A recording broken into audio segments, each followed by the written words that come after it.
Science, philosophy, theory, history మంచిది, తెలుసుకోవడంలో తప్పేం లేదు, కానీ వాటిని ఆధారం చేసుకుని నమ్మదు దేవుణ్ణి.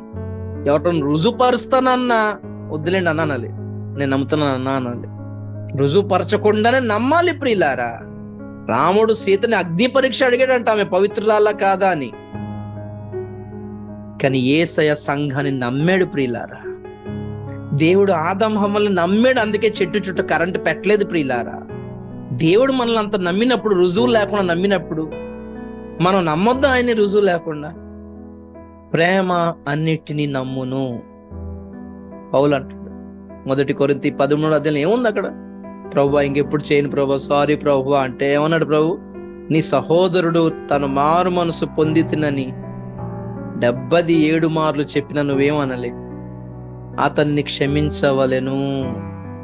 70 మార్లు 7. రెండోసారి చేస్తాడని ఆయనకి తెలీదా?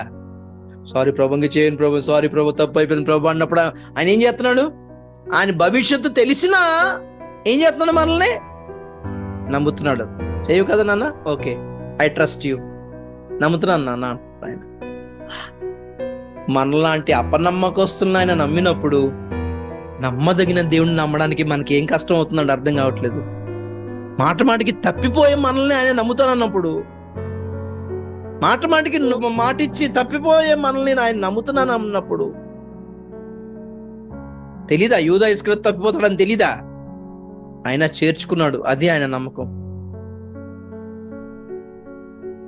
డబ్బు పిచ్చుందని తెలీదా యూదాకి? ఆయన డబ్బు సచ్చి యూదా చేతికే పెట్టాడు. ఇది కాదా నమ్మకం అంటే? ఇది కాదా ప్రేమ అంటే? ప్రేమ అన్నిటినీ నమ్మును. ఆదాం తప్పిపోతాడని తెలీదా? అయినా ఆదాంకే అప్పగించాడు, ఏదంతా చూసుకోనన్న కాచుకో అని. Why? 2 reasons. Out of love, out of faith. ఎలా విశ్వాసాన్ని ఎలా కనుపరచాలో నేర్పించాడు మనకు ఆయన. మనము నమ్మదగని వారమైనను ఆయన నమ్మదగిన వాడుగానే ఉండును.